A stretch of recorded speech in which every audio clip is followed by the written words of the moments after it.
Thank you, everybody. Thank you. I was just with our governor. He said, you know, Mr. President, we could have had 25 times the number of people. But for policy speeches, they like to keep them just like this. But I appreciate this is tremendous. And this is truly a tremendous state. And we appreciate it very much. We appreciate you being here. Thank you. And the policy we're talking about is cutting your taxes. Do you like that policy? Well, you're the hardworking people who provide the energy that makes this country run. And we're finally getting the government out of the way so you can do your jobs. Finally happening. Prior to leaving the White House, I had a great bipartisan meeting with Democrat and Republican leaders in Congress. And I'm committed to working with both parties to deliver for our wonderful, wonderful citizens. It's about time. We had a great meeting with Chuck Schumer, Nancy Pelosi, and the whole Republican leadership group. And I'll tell you what, we walked out of there, Mitch and Paul and everybody, Kevin, and we walked out and everybody was happy. Not too happy, because you can never be too happy, but they were happy enough. And it was nice to see that happen for a change, because that hasn't happened for a long time in this country, for a very long time. I want to take a moment to send our thoughts and prayers to the people of Texas and Louisiana who have truly suffered through a catastrophic hurricane. One of the worst hurricanes in our country's history, and guess what? We have another one coming. You see that. But our hearts are heavy with sadness for those who have lost everything.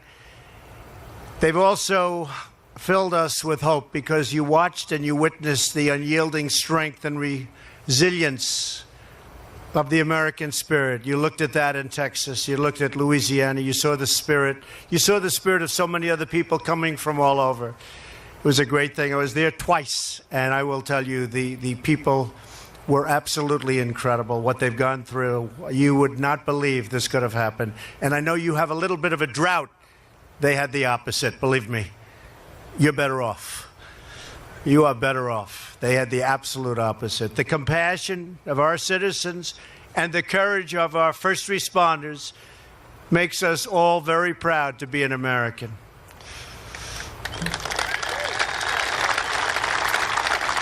I can tell you that I was deeply inspired by the faith and perseverance of those who I met, and by all of the people that were there, so many people. And unfortunately, now we're getting ready to respond to Hurricane Irma.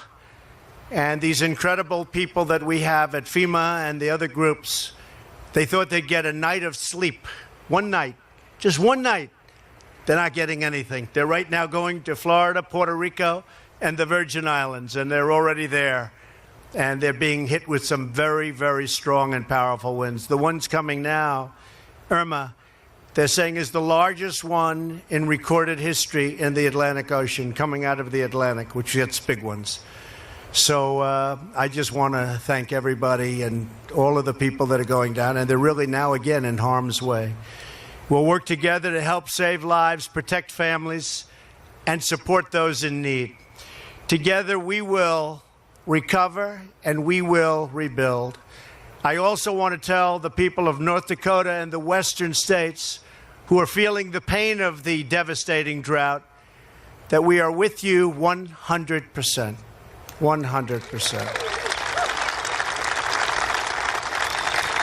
And I've been in close touch numerous times with our Secretary of Agriculture, who's doing a fantastic job, Sonny Perdue, who's been working with your governor and your delegation to help provide relief. And we're doing everything we can, but you have a pretty serious drought. I just said to the governor, I didn't know you had droughts this far north. Guess what? You have them. But we're working hard on it, and it'll disappear. It'll all go away. I want you to know we'll always stand strong and unified with our farmers and our ranchers, the backbone of America. That I can tell you 100%. So we're here today to talk about our plan to create a new age of American prosperity by reducing the crushing tax burden on our companies and on our workers. The taxes are crazy. The highest taxed nation in the world. We're going to turn that around very quickly. This is a once-in-a-generation opportunity, and I mean that. I think this is the one time you're going to get. And I'm honored to be joined by some of the fantastic leaders who share this goal with us. Senator Hoeven, where is Senator? Senator, stand up, Senator. Doing a fantastic job. Come on up, Senator. Come on up here. Get up here. Fantastic job. Thank you, Senator. Governor Burgum, come on up, Governor. Beautiful job. Come on. Lieutenant Governor Sanford. The governor told me he's the best lieutenant governor in the country, so I don't know. We'll check it out. Congressman Kramer.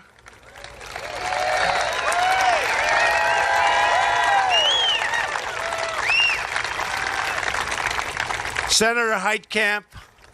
Senator, come on up.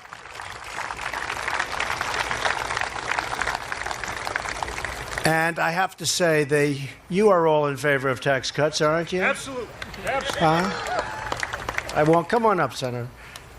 These are great people. They work hard. They're for you 100%. And we just want their support because we need support. You see that with what's happening in Congress. Nobody can get anything through Congress. We need support. So thank you, Senator Heitkamp. Everyone's saying, what's she doing up here? But I'll tell you what, good woman, and I think we'll have your support. I hope we'll have your support. And thank you very much, Senator. Thank you for coming up. Senators, thank you. Thank you.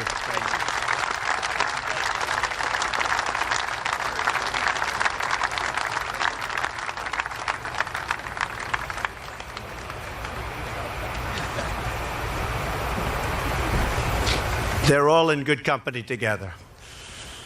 But working together, we're going to restore America's competitive edge by passing tax cuts and reform that will make America the best place in the world to hire, invest, and to grow. We love our country, we love our people, and we want to create more jobs in America for Americans. I want to welcome a great friend and a true American visionary who has created thousands of jobs in North Dakota and all around the country, and he's been a friend of mine right from the beginning. He said I should do this. Absolutely, you have to do it. A great, great American success story, Harold Hamm. Where's Harold? Where's Harold? Come here, Harold.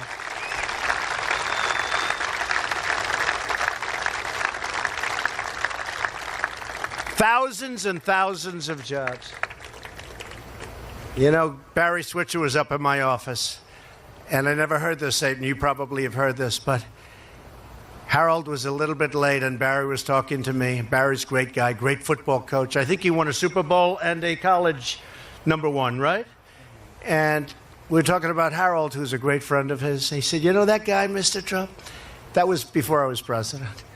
He said, that guy, these companies spend billions of dollars and they're looking for oil. They don't find anything. Harold Hamm, he puts a straw in the ground and oil flies out. That's why he's rich, I guess. Anyway, Harold, thank you very much. You want to say something? Go ahead. You find oil in North Dakota and a Bakken. Yeah. Thank you. Thank you, Harold. North Dakota is an inspiring example of the amazing things that are possible when we unleash the genius of American innovators, unite the red tape, and I'll tell you, and we have to unite everything, and all that red tape becomes beautiful when you get rid of it. And we're getting rid of, are we getting rid of a lot of red tape, by the way? And we unlock the extraordinary potential of our great American workers. North Dakota chose to embrace American industry and the American worker, even when many in Washington wanted to tax and regulate your industries totally out of existence. And you knew that. You've seen what's happened over the last number of 8 months. You've seen what's happened. Big difference. Today, families have new jobs and new hope because of the vast energy wealth that you brought to life right here. You understand the vital truth. Washington has no right to shut down energy production because America's energy wealth doesn't belong to the government. It belongs to the people.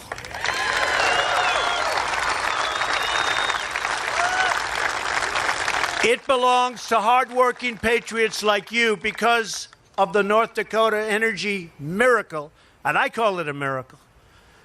Today, this state has the lowest unemployment rate of any state in America, nearly half the national average. I want all of America to be inspired by what's happened in North Dakota and the North Dakota example. This state is a reminder of what can happen when we promote American jobs instead of obstructing American jobs, which has been happening, believe me.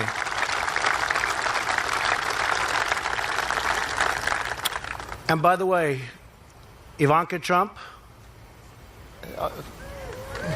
everybody loves Ivanka.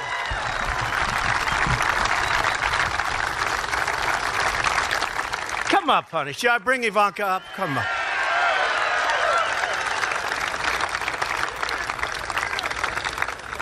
Sometimes they'll say, you know, he can't be that bad a guy. Look at Ivanka. Now, come on up, honey.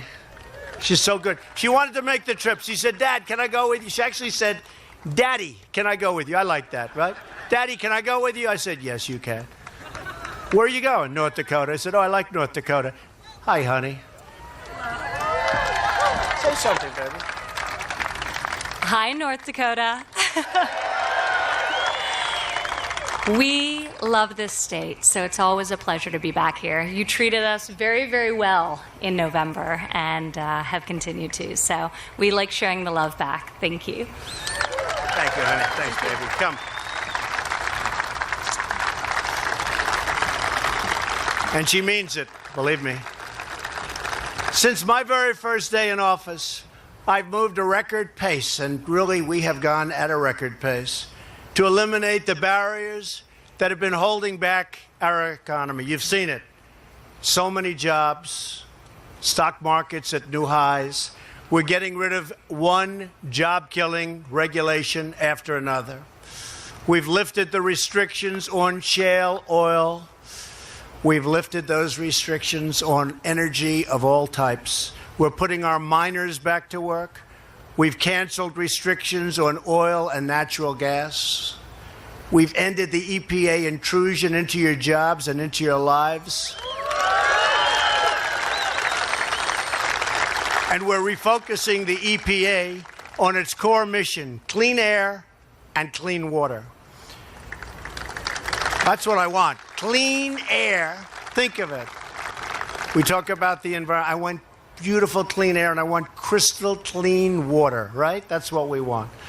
In order to protect American industry and workers, we withdrew the United States from the job-killing Paris Climate Accord. Job killer. People have no idea. Many people have no idea how bad that was. And right here in North Dakota, the Dakota Access Pipeline is finally open for business.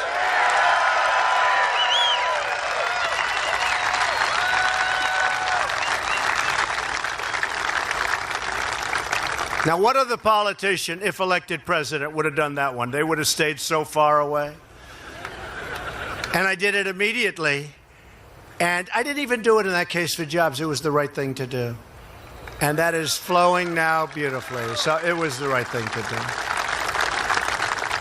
do. We opened it despite so many people that were on the other side calling and asking for this not to happen. Please, we don't want it to happen. I said, why? They didn't know.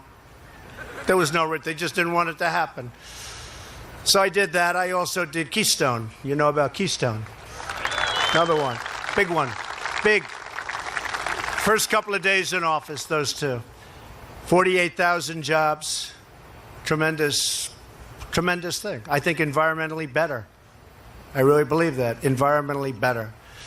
So I'm keeping my promises to the American people. I do what's right. That's all. I just do what's right. I don't think about it. I do what's right.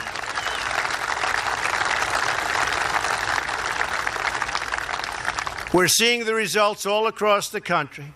Already, unemployment is near a 16-year low. African-American unemployment is at its lowest point since almost the turn of the millennium. Wages are rising. Optimism among manufacturers is at an all-time high. That's something I'm very proud of. And they're moving back. Tell you. The companies are moving back. The car companies are coming back. They're going back into Ohio and Michigan and Pennsylvania and lots of places. Kentucky, car companies, they're moving back. And they got to move back. Because why should we be allowing other countries to make it? Sell the cars, no cost, just put them right through our borders, cause us unemployment. It's not happening that way, believe me, and it's going to be more and more so. Because, you know, like you have to cut through red tape to do things, hard to believe. I have to cut through red tape to do things, too. They have it set, I'll tell you. America is back, and it's back right on track where it should be, and it's happening day after day after day. And we have certain areas where you have to give notice of 90 days before you can touch an act or before you can touch an executive order. Then you have to wait another 30 days and then another 90 days. Well, believe me, all of those days are coming up, and tremendous numbers of regulations have been cut. But soon you're going to see even more. And we're going to have regulation, because regulation is not bad, but you don't need 25 times what you're supposed to have. So we're going to have sensible regulation. But our country and our economy cannot take off like they should unless we reform America's outdated, complex, and extremely burdensome. I mean, this is so complicated and so burdensome, our tax code. Our painful tax system has become a massive barrier to America's economic comeback. It really is. We're penalized. It costs us millions of American jobs, trillions of dollars, and billions of hours wasted on paperwork and on compliance. Our tax code is a giant self-inflicted economic wound. In the last 10 years, our economy has grown at an average of only around 2%, and some would say less than that. When I talk to the leaders of other countries, I speak to them all the time, they're unhappy about 7 or 8 points of growth, GDP. I spoke to a leader of a major country recently. Big country. They say our country is very big. It's hard to grow. Well, believe me, this country is very big. How are you doing? I said, because I have very good relationships, believe it or not, with the leaders of these countries. I said, how are you doing? He said, not good at all. Our GDP is 7%. I say 7%. Then I speak to another one. How are you doing? Not good. Our GDP is only 9%. Our GDP, if you look at our number when we first got in, we were hitting 1% numbers, and nobody even talks about it. Well, last quarter, we hit 3% GDP.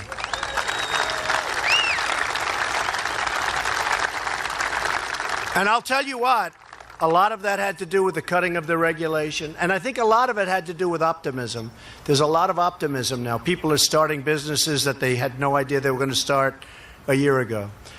If we sustained 3% growth instead of 2%, only 1 point, and I think we have a long way to grow. I know we have a long way to grow. That means 12, think of it, 1 point, 12 million new jobs and $10 trillion of new economic activity over the next decade. Think of it, $10 trillion. And if we ever went to 4%, think of that, or 5%, or 6%. Let's see what happens. They were all sort of smiling when I said 3%. I must say we hit the number faster than I thought. But we hit 3% last quarter.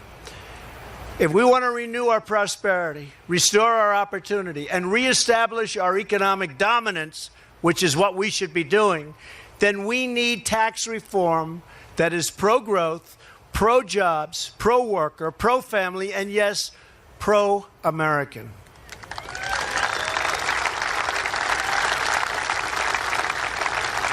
And anybody that's going to vote against tax cuts and tax reforms, whether it's in North Dakota or anybody else or any place else, you got to vote against them and get them out of office because it is so bad.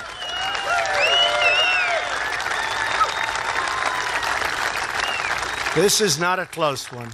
My administration is working with Congress to develop a plan that will deliver more jobs, higher pay, lower taxes for businesses of all sizes and middle-class families all across the nation. So it's not only business taxes, it's middle-income families, it's families at every level,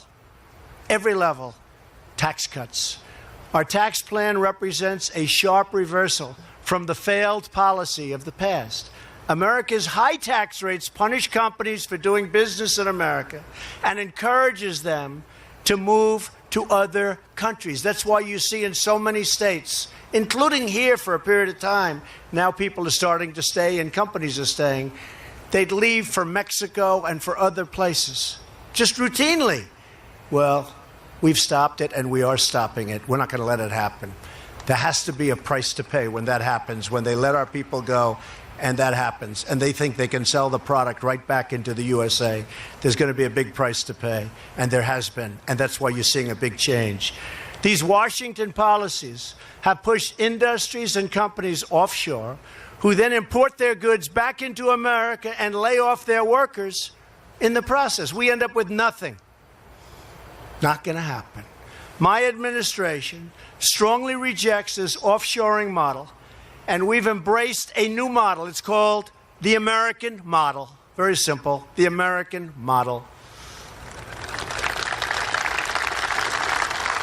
Under the American model, we're reducing the burdens of our businesses as long as they do business in our country. We want them to do business made in the USA. We want them to do business in our country. We want our companies to hire and grow in America, to raise wages for American workers, and to help rebuild our American cities and towns. That is how we will all succeed and grow together as one team, one people, and one American family. It's love, one American family.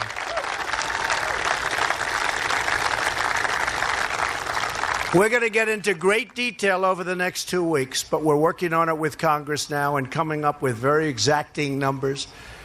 But here are my 4 basic principles for tax reform. First, we need a tax code that is simple, fair, and easy to understand, unlike what we have. Our tax code has gotten ridiculously complex. This complexity leads to massive frustration, wasted time, and wasted money. Lots of wasted money. Today, the average taxpayer has to wade through 241 pages of instructions to file a basic tax form. Does anyone know that? 241 pages.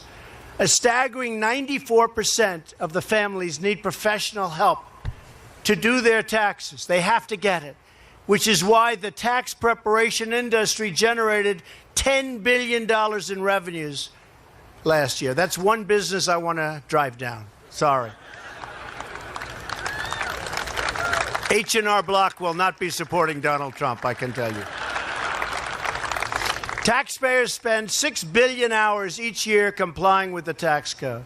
That's why we are proposing dramatic tax simplification. Under our plan, 95% of Americans will be able to fill their tax and file their tax returns on a single page without having to keep receipts, fill out schedules, or track endless paperwork. We're giving hardworking Americans their time back, and we're giving them their money back.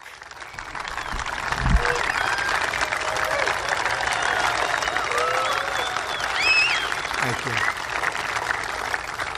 Second, we will cut taxes for middle-class families. This is a major, major tax cut, the biggest since Ronald Reagan.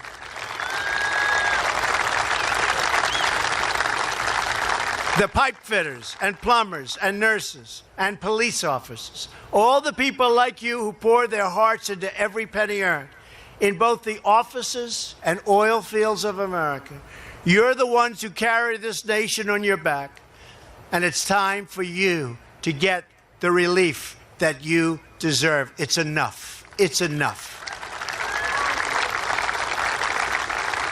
That's why our tax plan will reduce taxes for our middle class and allow them to keep more of their own money, keep that hard-earned money where you can spend it the way you want to spend it, or guess what? You can also save it. Nothing wrong with that.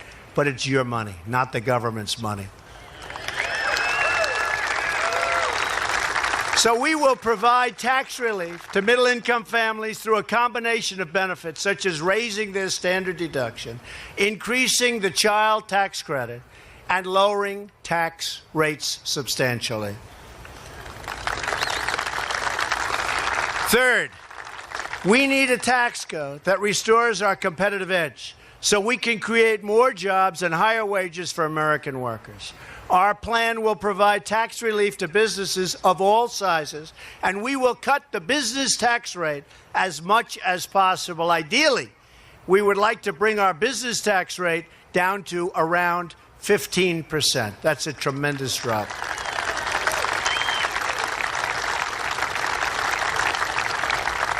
All told, it'll be the greatest tax reduction in the history of our country, greater than ever before. So that's going to be something. You'll see a rocket ship. You will see something happen like you've never seen. But we'll also dramatically reduce the tax rate for America's small businesses, which have created more than 60% of the new private sector jobs in the recent past. Tax relief is on the way for millions of sole proprietors, LLCs, and partnerships who report their income to their personal, and they do this, they put it on their personal tax returns. People think of it as a business, but it's on their personal tax returns. Those people with those businesses will be tremendous beneficiaries.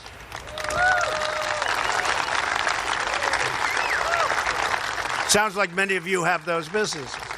Tax reform will also benefit mid-sized businesses like North Dakota Guarantee and Title Company in Mandan. You know that company, anybody?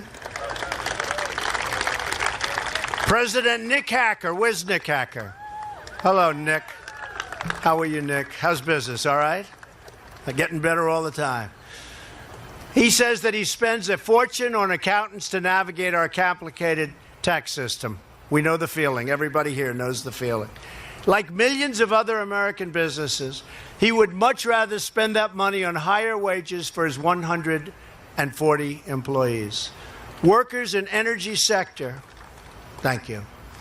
You have a lot of friends here, Nick. The workers in the energy sector will benefit enormously as well. North Dakota State Senator Jessica Unruh. Where's Jessica? Where's Jessica? Hello, Jessica. Congratulations. Doing a good job, right? That's what I hear. Who's also an environmental specialist, says lower business taxes will be a catalyst for energy companies to hire countless of new American workers. So important. We'll also protect small businesses and family farmers here in North Dakota and across the country by ending the death tax.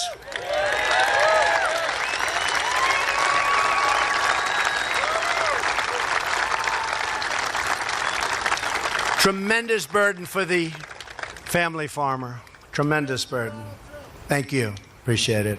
But a tremendous burden for small businesses and businesses that aren't necessarily liquid, but they're great businesses where you're forced to sell and terrible things happen.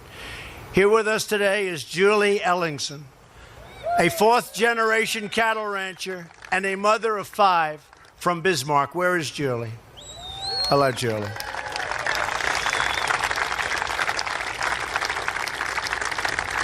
Like many family ranchers, Julie worries about the death tax shutting down her family business and keeping her from passing it on to her children. It's a devastating tax. Julie, we are not going to allow the death tax or the inheritance tax or whatever you want to call it to crush the American dream. I'm not going to let it happen. So, fighting hard. Thank you, Julie. Ronald Reagan proved that cutting taxes on American businesses helps American workers win in the world marketplace. When President Reagan lowered taxes, American businesses beat out our foreign competition. Our economy boomed, the middle class thrived, and median family income increased. But then Washington stood by while other countries adopted our playbook. But they did it even better than us. They lowered their tax rates and reformed their tax systems to be more competitive substantially than that of the United States of America. And America went from leading the pack to following way behind. Now our business tax rate is the highest in the developed world, 60% higher than our foreign competitors. Pretty bad. Puts us at a big disadvantage. We're behind France, behind Germany, behind Canada, Japan, Ireland, Mexico, behind South Korea. We're dead last. Our high business tax is nothing more than a crushing tax on every product made in America. We have totally surrendered our competitive edge to other countries, but we're not surrendering anymore.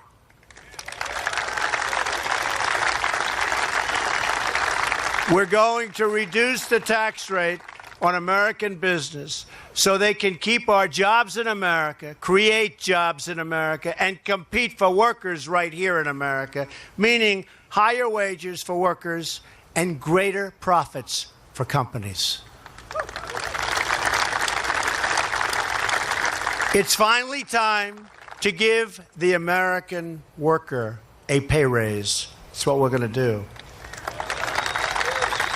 And finally, we must bring back trillions of dollars in wealth that's parked overseas and just can't come back.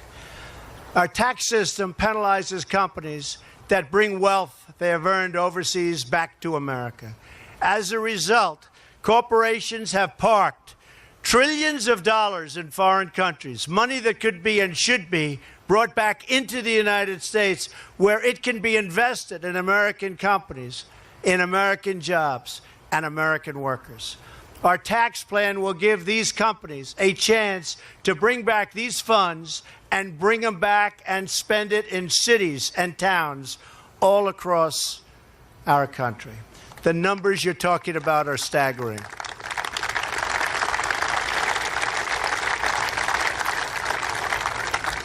The numbers we're talking about are probably between $3.5 and $5 trillion that cannot come back into our... And think of it, the Democrats wanted to come back, the Republicans wanted to come back. They have for years, and nothing gets done. We're going to get it done.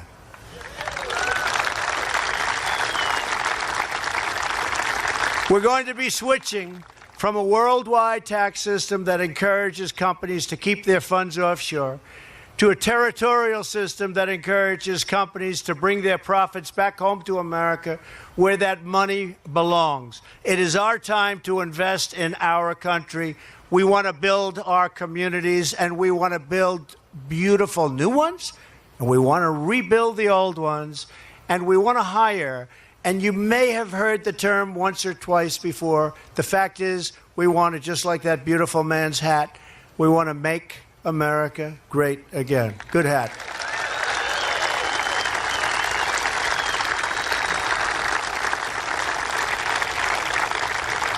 This is a once-in-a-generation opportunity to reform taxes, rebuild our economy, and restore America's competitive edge. History has proven time and time again that there is no power on earth more awesome and unstoppable than the will of the American people. You saw that on November 8th, believe me. You saw that on November 8th. If you demand it, and if you call up people in Congress, good people, sometimes maybe not the right intention, but good people, Congress will deliver on it because they have no choice. So you have to call your congressmen, you have to call your senators, you have to make sure that they do what they have to do. And believe me, we haven't given up on health care. We haven't given up on health care. We never give up. One vote. One vote. Think of it. One vote. Terrible, terrible situation took place that night. We can't let that happen again. We cannot let that happen again. But we'll get it done one way or the other. But only if you demand it. Only if you, the American people, tell Congress to stop putting party first and start putting America first. Only then will it happen.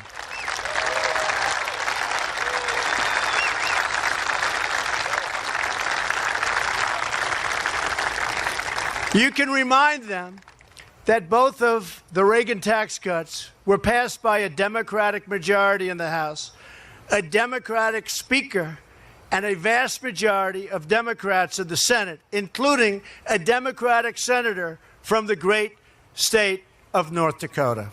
So it can happen. You listening, Heidi? Yes, Heidi's listening. Yes, she heard that. Thank you, Heidi. We're not going to put her on the spot. I'm not putting her on the spot. If Democrats don't want to bring back your jobs, cut your taxes, raise your pay, and help America win, voters should deliver a clear message. Do your job to deliver for America, or find a new job. Do something else. Just do something else. I'm asking all Americans, Republican, Democrat, and Independent, to join with me, with each other, to demand tax cuts and tax reform that will put America first. We're going to put America first. It's time. We no longer have to accept a tax code that lets special interests win at the expense of the middle class. We no longer have to accept a rigged system. You know all about rigged systems? We talked about that plenty times in the campaign. You think anything's so different? But we're going to make it different. We're going to get that straightened out, too. That rewards companies for shipping jobs overseas and punishes them for investing in America. They actually get punished under the tax code for investing in our country. It's going to all change. We can heal the self-inflicted wound, and we can reestablish our economic dominance all over the world. We can give our workers the level playing field they deserve, and they will win, because if the fight is fair, no one on earth can beat the American worker or the American company. Nobody. Nobody.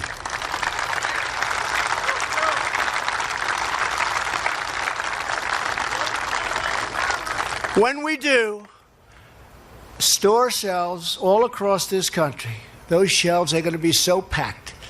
All around the world will be lined once again with products proudly bearing the words, "Made in the USA." So, do you remember when we're growing up, it was either made in America or made in the USA? What do you like better? Ready? Made in America, made in the USA. What do you like? You like made in the USA? Seems to be. We should pick one or the other, probably. But we want to have one or the other. I think made in the USA, right? Made in the USA. There was such pride in that label, such incredible pride. And it's coming back again, believe me. It's coming, because the quality of what we do is second to none. If America comes together, if the people speak with one voice, we will bring back our jobs, we will bring back our wealth. And for every citizen across our great land, we will bring back the American dream. Bring it back. I want to thank the people of North Dakota who have been so incredible to me. I have so many friends here. I have so many people that I respect from this incredible state. I want to thank you. I want to say God bless you. God bless the American worker. And God bless the United States of America. And I appreciate you being out here today. Thank you. Thank you. Thank you, folks.